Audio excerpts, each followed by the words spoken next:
Destroyed Nonchalance, taking culture apart one episode at a time. A social commentary podcast on pop culture, fashion, film, and music.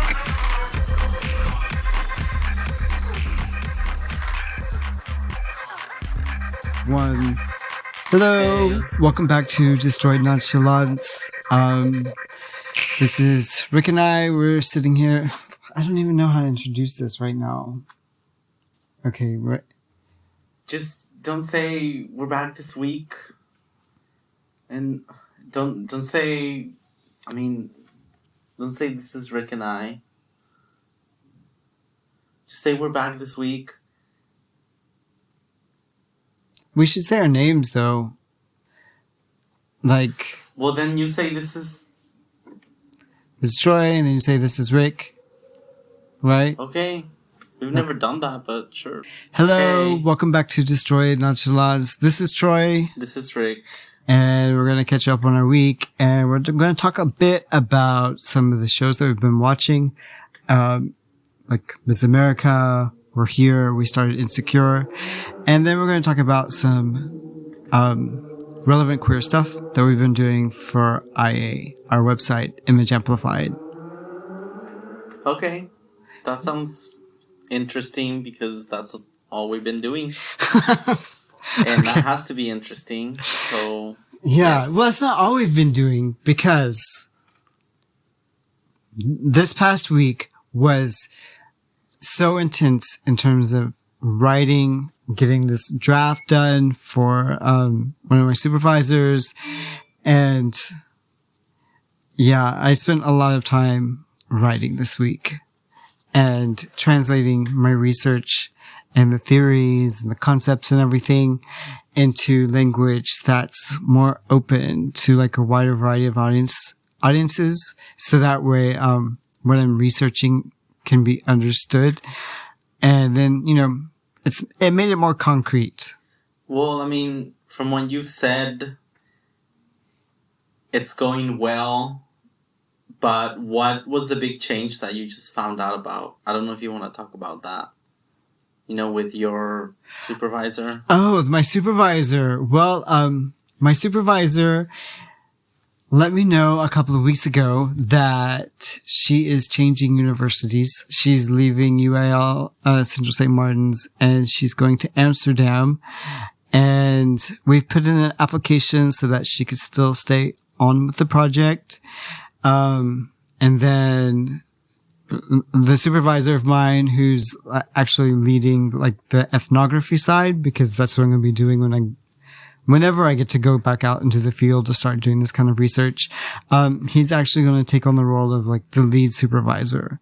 So my supervisory team is getting a bit of a shakeup, and I don't think Royce is going to be working he's not going to be a supervisor on the team anymore. And then Jane, But he's mainly been helping the language and having it be more understandable, right? Yeah. And so And that's refining the voice. Your voice, anyways. exactly. Because, my writing style, tended to be really dense and, putting together and comparing a lot of theories, and it can be... one sentence can be like a paragraph of thinking. And I don't try to do that, honestly. It's just... It's not all bad. No. If you can put that much information into one sentence, then, Yeah. that can be a good thing. That definitely helps with Relevant Queer. Because I'm always semi-surprised at how much condensing you can do with a lot of the stuff. Yeah. I've definitely I've had a lot of writing challenges in the past couple of years now with writing in, like the RQ style, Relevant Queer style. And then, this literature review that I've been working on, the confirmation document, and then, translating it all into a language that people like, whether they're professors from other fields or just the general public, so that way they have an understanding of what it is that I'm looking at. And so that's a completely different way of writing. And it's just really strange when you've been like writing passages here and there for 2 years, and then you're trying to translate it into a very like digestible language. You start figuring out what that language is as you do it, or at least I did. So even things that I wrote a couple of months ago, when I started trying to write in this more open language, I'm starting, like, I didn't have an idea of what kind of words I wanted to use and what were the reliable keywords that would signpost readers as they go through, like, all of these paragraphs and everything. But is this boring? No. Yeah, that's what I've been doing. It's like, so, yeah. So it's just, it's not, it was going to be a natural transition, but it's just for, from going to what you were doing to the ethnography, and it's not like you're not disheartened and defeated or anything by changing. No, not at all. And because it seems like it's phases. Like, this phase you were really going to be with that part of the team a lot, and then this phase, that other part doesn't really apply here. Yeah, because so Jane, my supervisor, it's like a team.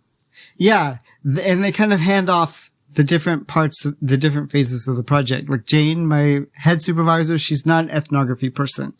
And she has said that from the beginning, and that's why she brought in Nathaniel. And Nathaniel is the ethnography person. And with COVID and everything else, I haven't gone out into the field to do any ethnography. But now, like, getting my project going and keeping on track towards completion, I have to get out in the field, and he's the perfect person to step up and get the project to the next phase. And Jane wants to stay on board so she can oversee the cohesiveness of it, from one phase to the next. If that makes sense. Yeah.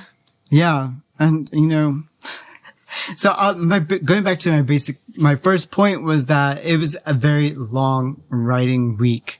And it's always like that when you have a draft due. And I try to structure my time so it doesn't all bottleneck and everything. And, I don't know. It's just a lot of writing. And I'm not finding a lot outside the house right now to enjoy doing anyway. So I can't even really complain that I'm having to spend a lot of time in front of a screen writing, because I don't know. We just went out today. It's the only time this week that we've gone out. I think I went quickly downstairs for a 10-minute grocery stop. Right. But other than that, today was a real walk. We spent a couple of hours. We started from here, around Oxford Street, and we headed down towards the river. We walked through the West End a bit, Embankment. We walked around the park down there, and it was nice. It was a really good day for it. And we were ready. Well, because you don't like people, and who doesn't like people? At the morning time on a Sunday, nobody's out. You. I like people. I don't necessarily want to be surrounded by a bunch of them right now at any one place. And you can't tell me that you don't feel the same, because you'll make comments as we're walking around. I'm fine being outside as long as I have a mask on. And if you are around very busy streets, it's probably more enjoyable in Paris or a different country, because you get bored of the same busy streets. And I just haven't gotten bored. Yeah, I can't. We kind of know each other a little bit, But let's own up to everything, though.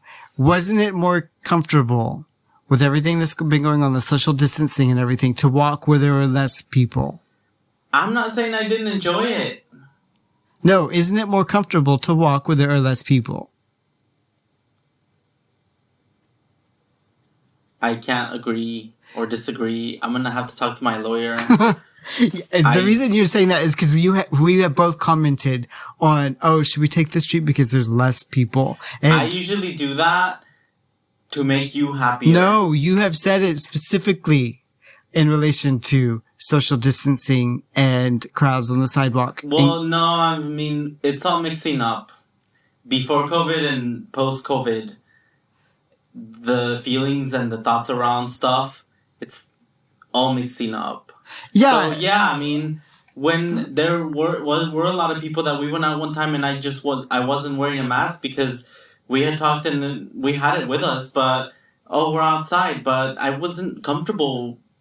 You know, people walking in front of you a bit and on the side and passing you, and it's just not enjoyable at all. Yeah. Zero. So every time we've gone out, I just wear a mask all the time. That's it. And I mean, there is that part where you're talking about like busy streets, and if it were a different city, I would be like I would enjoy it more. That's just because it's the one street that we live next to, and it's the one street we kind of have to go on, even during the time when everything was locked down. We have to go on Oxford Street to get to Marks and Spencer's and fill in the blank, because fill in the blank.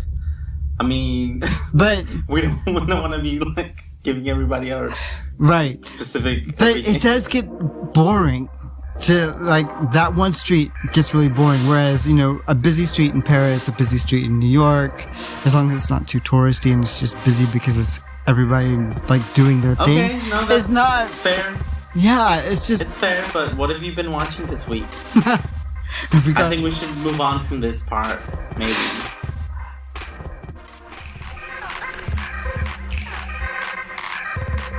So we went out today and we enjoyed it. Whereas most of the time we're working on a number of projects. But when we get to take a break, we've been watching Miss America with Cate Blanchett. We've been watching We're Here with Bob the Drag Queen, Shangela, and Eureka. And Insecure with Issa Rae. Those are like the three shows I can think of, like off the top of my head, that we've been watching. Well, going back to Miss America, it's a ensemble. Miss America. Well, yeah, I mean, Rose Byrne, Tracy Ullman, Sarah Paulson, Margot Martindale, Elizabeth Banks, Uzo Aduba. There are so many good actors in that. Major ones. I know, like Cate Blanchett is kind of in every episode. I think other than one episode, she wasn't when they had the convention in Houston. She is like the biggest actor in that cast, I think. Well, I guess it just depends on how you look at it, I guess. You know, I mean, yeah, well, I'm not going to argue with that. She's the movie star. Yeah, I mean, all the others have, like, really good track records. Yeah, I mean, okay, like Rose Byrne, for example. This is a very different, role for her. Gloria Steinem, she's, I really like Rose Byrne playing Gloria. That's not something I've ever seen Rose do. No, but I think that Rose Byrne has erased a little bit of what she used to do before she did the funny movies. Because remember Damages with Glenn Close? Yeah. And she was a lawyer and she was, you know, it was more of like this aspect of things. Cause Rose Byrne as Gloria Steinem, she did the job so well that I forgot I was watching Rose Byrne. Yeah, no, I know. So she's done really well. She did really well. She can do a lot. She has done some of the comedy things that you can like kind of, you know. And I think there was a lot of comedy in the Gloria character, but it was so subtle, very understated. I mean, when you think of her in Damages versus this, like, her Gloria looks more like her comedy role than her early Damages kind of performance, I think. I think that she was able to do Gloria so well because she's done so much comedy and all of that. Cause she totally changed her mannerisms, her way of talking, and like you can't tell if that's a wig that she's wearing or it's a very good wig. It was just a total transformation. Whereas Damages, she just kind of looked like Rose Byrne. Well, I mean, I think that was one of the first things we saw her in, right? I remember her and other stuff before, but she's done horror stuff and she's done a lot. So, I mean, that's kind of, I know Cate Blanchett is like the big bill. Yeah. And she does take the biggest character because they kind of all get their own episodes and they sprinkle into each other's episodes here and there. But Cate Blanchett is like the big arc, which, you know, she's Phyllis Schlafly or whatever. Phyllis, and I honestly didn't know anything about Phyllis I'd Schlafly. heard of her, and only through like Stephanie Miller stuff. So I really liked the show because it gave me a whole pack of women that, and from that time, I didn't really know a lot about them. I know about Gloria Steinem, but, you know, Shirley Chisholm, I heard of her once because she ran for president, but I've heard the name, and a lot of these women, like, you know, Bella Asberg and Betty Friedan, those are the kind of people, this is the kind of show, if, like, Relevant Queer was a TV show, you know, like, a lot of the people that get researched for that, you know, I mean, they would kind of be in that time, or, I don't know, like, you know, doing big things. And so I really liked it for the fact that it was real historical figures, and I really didn't know a lot about that and how that part of time had such a cataclysmic effect into everything that we've lived for the past few decades. Yeah, I mean, when you hear that Schlafly, her last book that was released, like, just as she was dying was a defense of Trump as a candidate. I mean, that just shows you just the dumpster fire that her whole thought pattern was. It was just... And I mean, I'm fine with debate and, you know, you have your point of view, but like in this series, you saw her draw like a moral line against like one thing or this, and then kind of cave. And finally, like, she saw herself as someone who should be so employed that she would be on a cabinet, and she was way more interested in defense than she was this domestic side that she was saying that women should be like focused on. Yeah. And then, you know, she basically wrote her own defeat using her own arguments, and then by the time she died, she had caved so much that she was defending Trump. That was her last effort. And so to me, it just, there was no integrity to what it is that she was doing. And again, I only know about her from watching this show. And so it's one side of the story. And I mean, more people should really, cause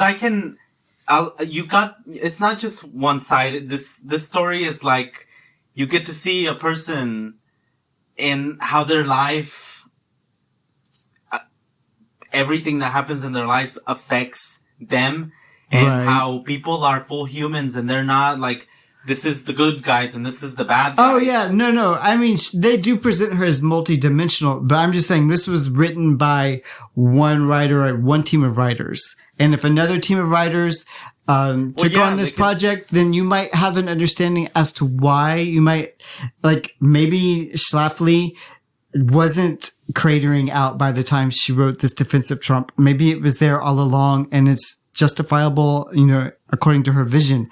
But I say the story that they told of her and the decisions that she made throughout the course of the series that we were presented with this time, that this person wrote a defense of Trump just as she was dying. I don't see the logical connection other than it was just a big sellout to the right. Well, I mean, yeah, and I mean, it's difficult when shows are portraying real people because, you know, they have to take freedoms. Right. In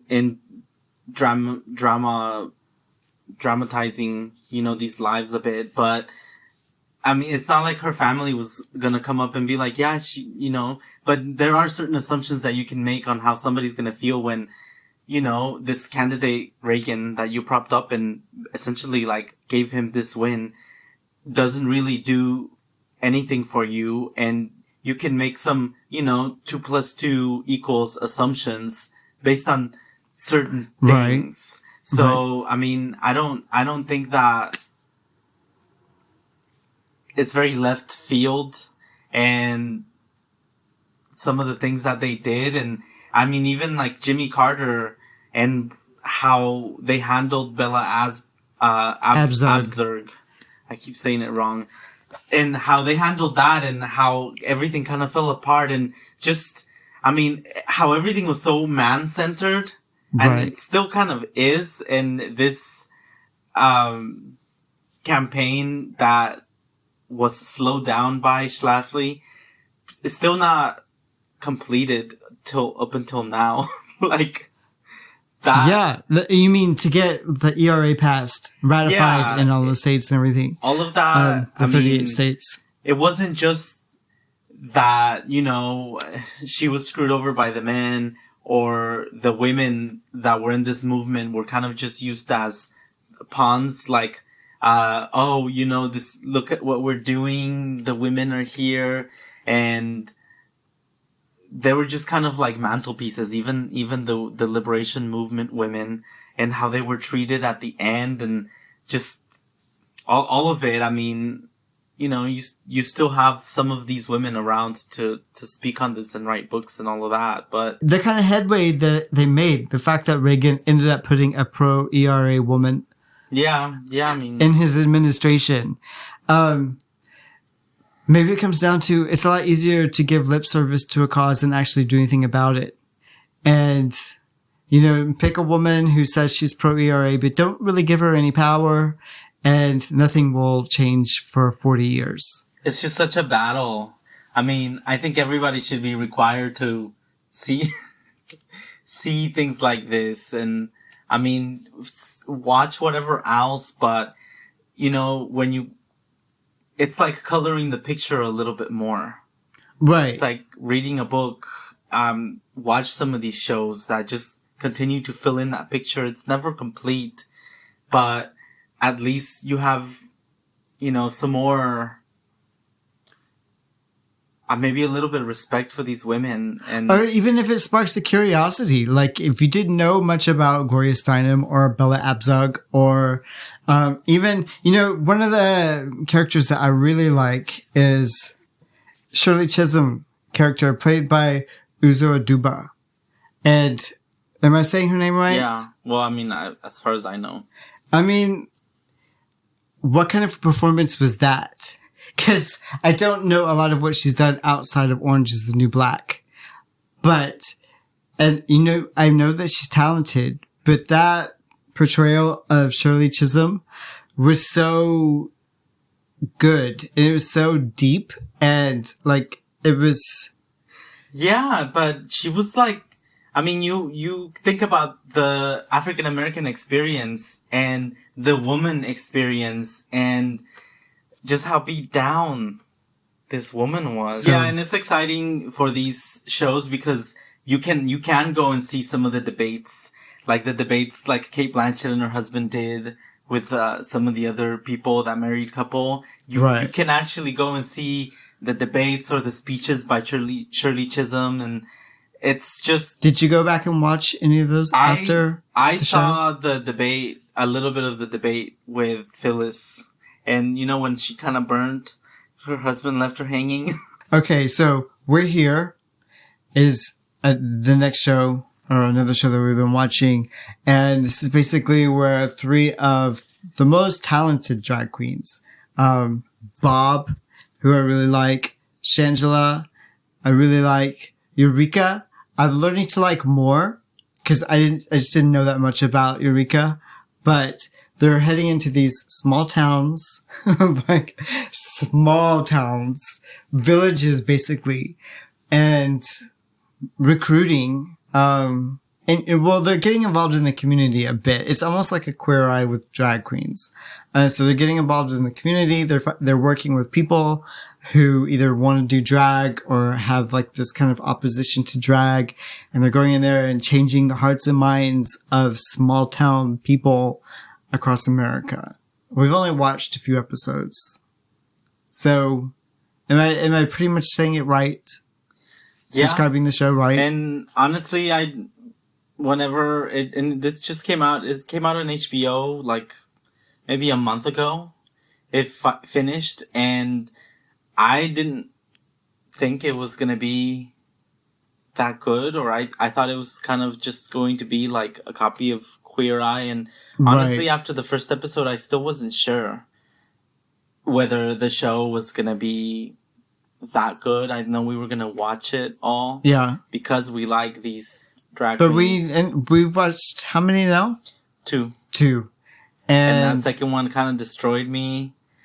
So, like it made me think a lot about things I didn't really think about.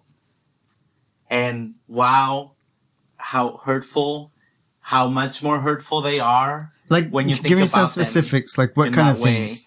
Well, I mean, there was that trans couple, and they were having to deal with their family, and the family accepting them. And the family's very religious. They're Mormon. And even, like, having that wedding and, you know, wanting to have a wedding so that people can be happy for you. Right. And like, it's such a basic thing. It's not about Bridezilla or any of that. Which we've seen shows where that's the feature. That's the entertainment value, was like the Bridezilla is out of control. This is not that.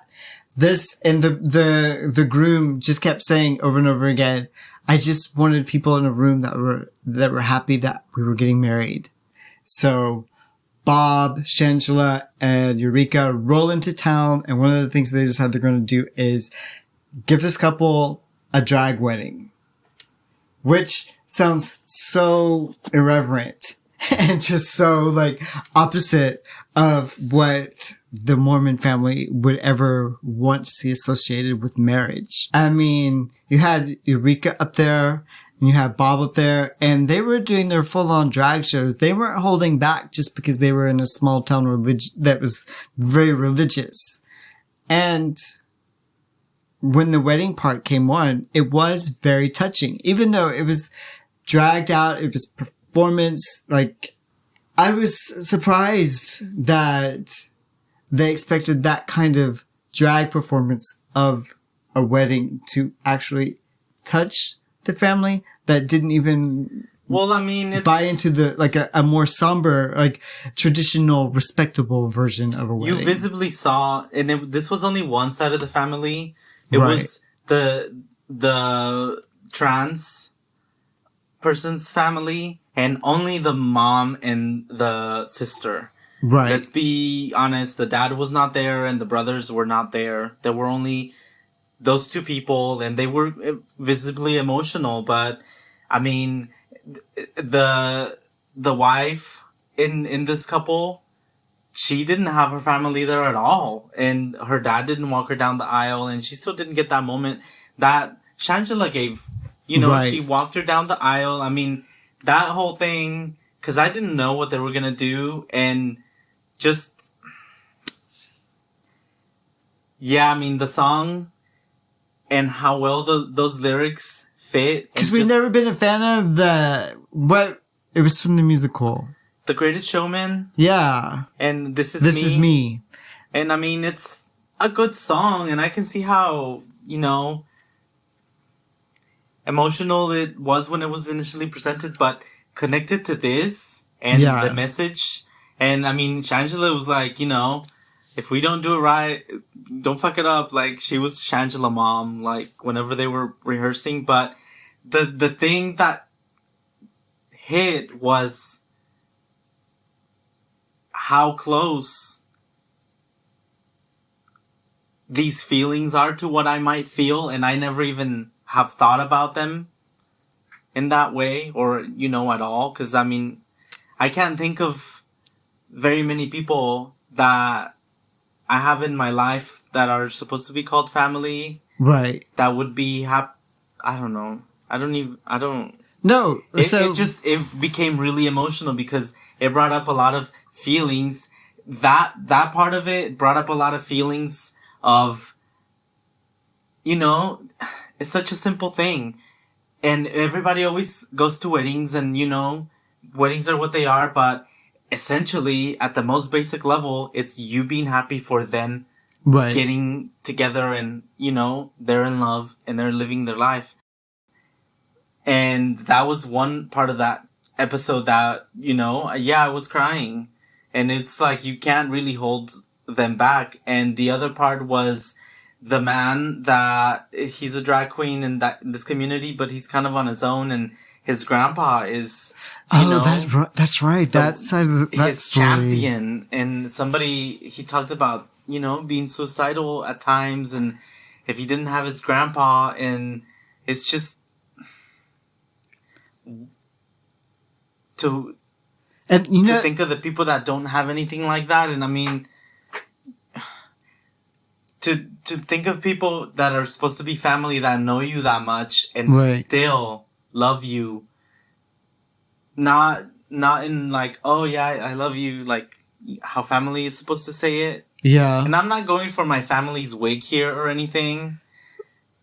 But it was like really genuine, and it was very like a day-to-day detail kind of love. Because, I mean, this grandfather had just had a heart attack. He's this little old man sitting in his recliner chair, and he walks, and his grandson walks out in full-on drag. And we're not talking about like a floor-level gown with like big hair.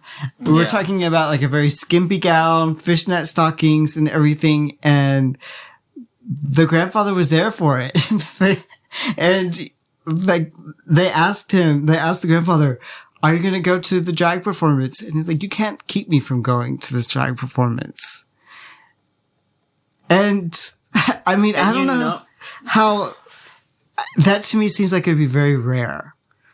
That has to be so rare. I mean, there have to be, and you can just imagine the hard life that guy has had. Yeah. I liked Bob before this show because, I liked his sense of humor. I liked the way he won his season of Drag Race. I like Cracker and, like what I know of their relationship, the way Bob talks about Cracker and vice versa. Miss Cracker. You should say their full name. Oh, well. Because I don't know if people are going to know, like you're saying Bob and Cracker. And I was like, what? Who's Bob? Like, Bob the drag queen. Bob the drag queen and Ms. Cracker. Ms. Cracker. Fine. Bob the drag queen.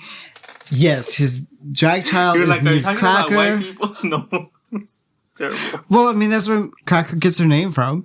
But anyway, and like Shangela had, like, she in this season shows so much depth. I mean, I never imagined any of these drag queens relating to people in small towns. But Shangela's like, I know these people from small towns. Eureka. It's like, I know these people from small towns. Everybody comes from someplace. And these, like, for Shangela to go and sit down in these living rooms and speak to people and relate to them and still be her, but be her in this situation and winning people over like she always wins people over. It's just, we know like the show busy side of her because we see it, but this, like, you get to see some depth to these drag queens. And I don't know that it's just, it can't be, it doesn't seem scripted or faked or any of that. And like, I like Queer Eye, but a lot of it's kind of like they treat it as fixing a house. Right. They go so deep into pulling some roots and touching some really uncomfortable places in We're Here that I don't think they don't get as messy in something that they need neatly tied in a bow like they would. So you're saying Queer Eye doesn't get as messy? No, I don't think so. I like Queer Eye, but it's very like, oh look, we finished the show and they're perfect now. And no, and I don't think that they make that kind of statement in a way. And right. Queer Eye doesn't make that statement in that same way, but we assume, right? And We're Here, they pass the baton. Literally, like, okay, we have come here and we made ourselves known and we did our intervention. That's what I would call it. They do an intervention. They lit the match. And now it's up to you to carry the torch. You have to see how important what they've done, Right. lighting this match is, and then they leave leaders. So they're beacons, but it gives gives room for the local drag queens to do what they do to raise the whole community up, the whole small town up.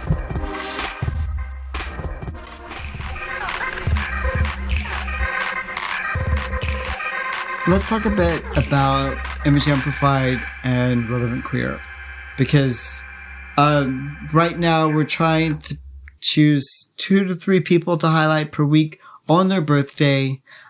People for, queers from history that they seem relevant to what's going on right now, and, uncovering what we didn't know about queer people from the past.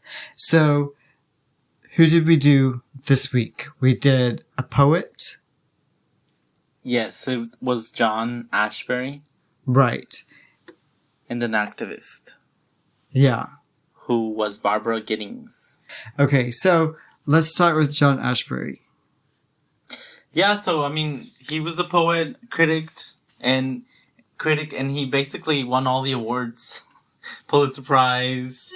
Did you know anything about him? Not at all. Because even MTV had named him as the first poet laureate of MTV University, but I didn't even know that MTV had a university. No, and a lot of the people that we've done or have been writers and poets that have been, relevant queers, and this guy did a lot, and he wrote a lot of books, and he taught, and the big surprising thing to me was that, and I guess it shouldn't be so surprising because a lot of people don't value the arts as much as they should. Right. Still, even after his, great books went down and got all the awards that you can get, and, And what was his second job? Him being an editor and a writer and a critic, and he talked about not loving being a critic eventually because he critiqued art. Yeah, and it's so subjective. Yeah, but he did get to meet Andy Warhol, and see, I love Andy Warhol. I loved reading about him. I loved listening to his recordings, and I like some of his paintings. I like his films and everything. And The Factory just obsessed me for forever.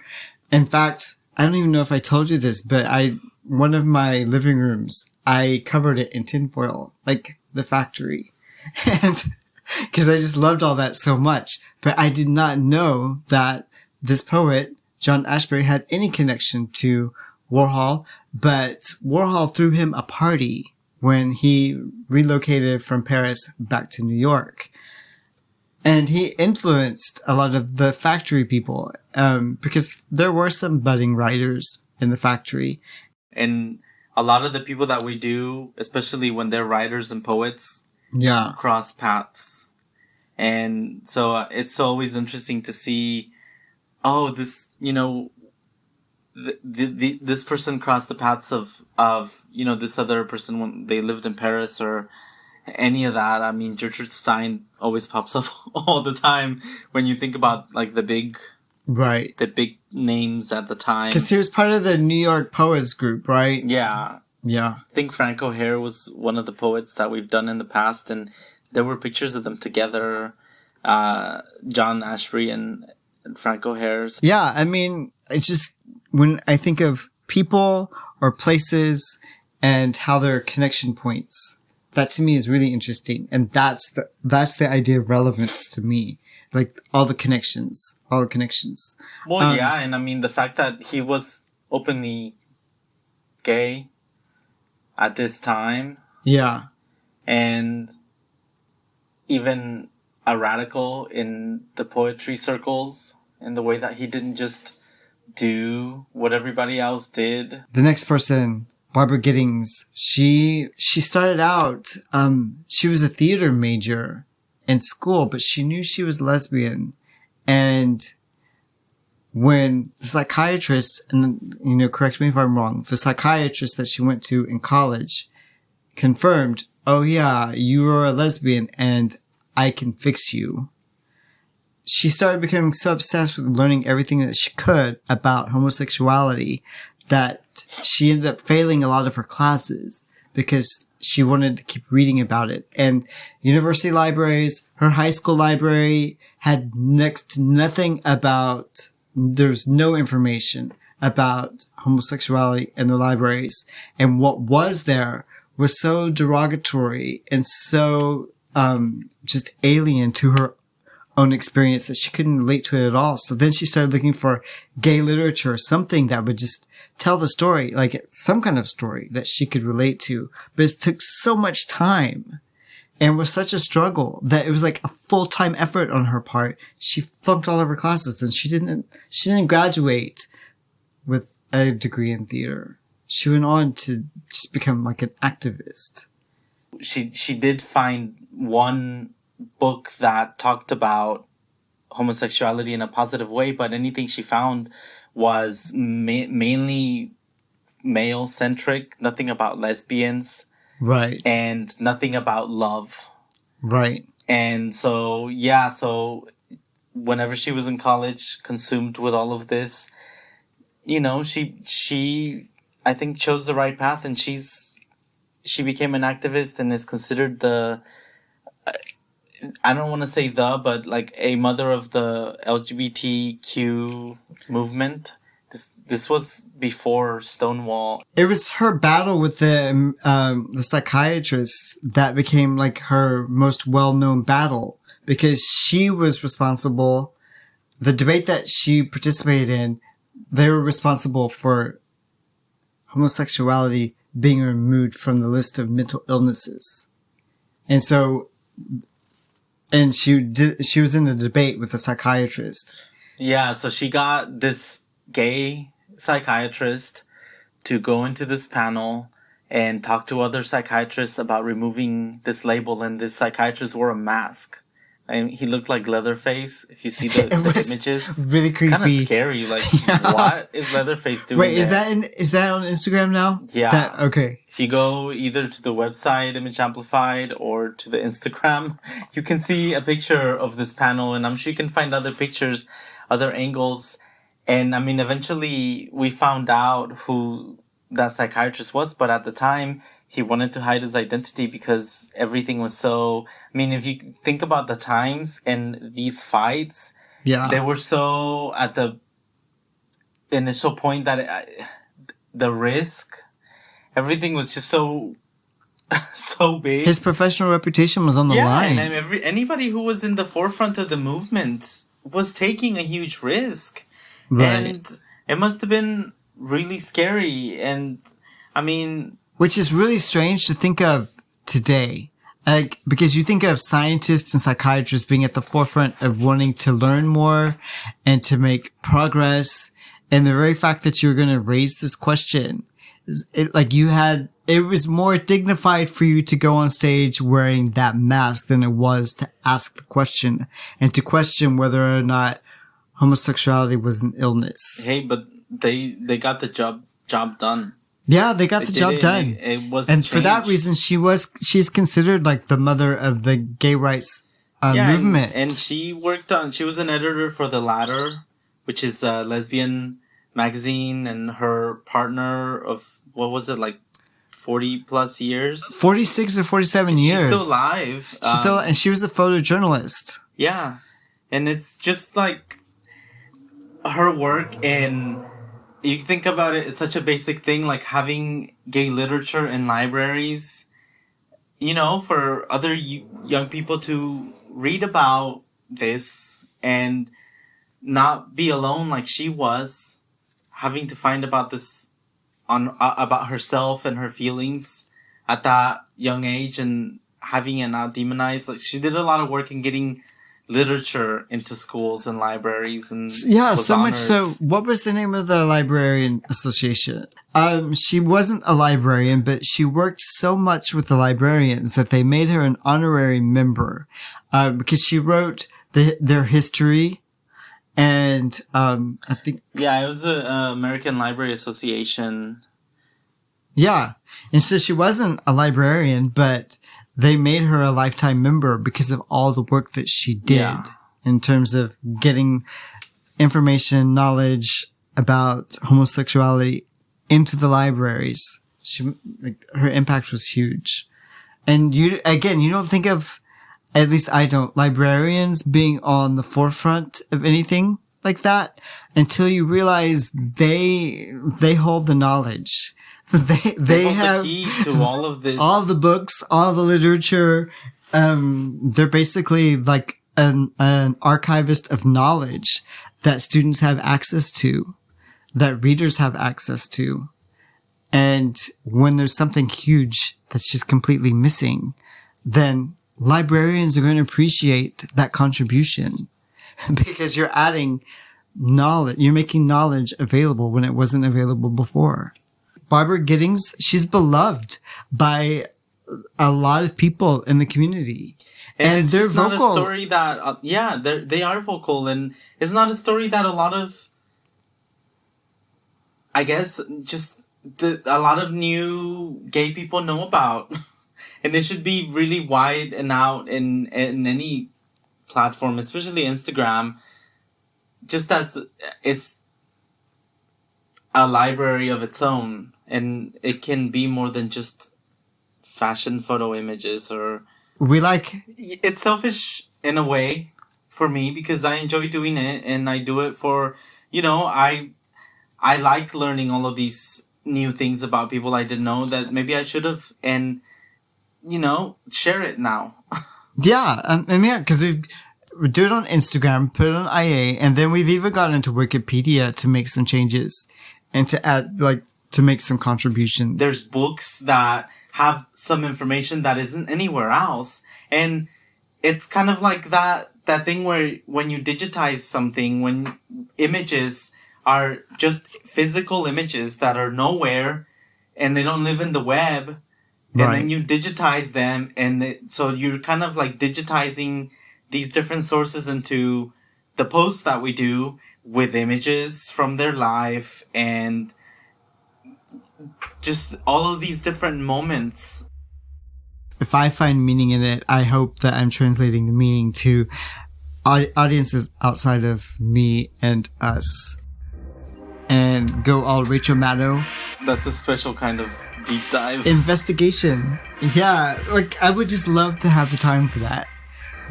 Just love to have, but right now, I certainly don't.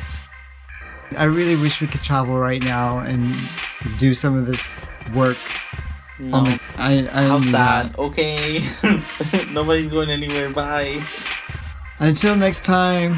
Bye. Bye. Thank you for listening. We hope you enjoyed it. Make sure you subscribe to our podcast. We put it out weekly. And follow us on social media. We're on every platform. Instagram, Twitter, Facebook. We're everywhere.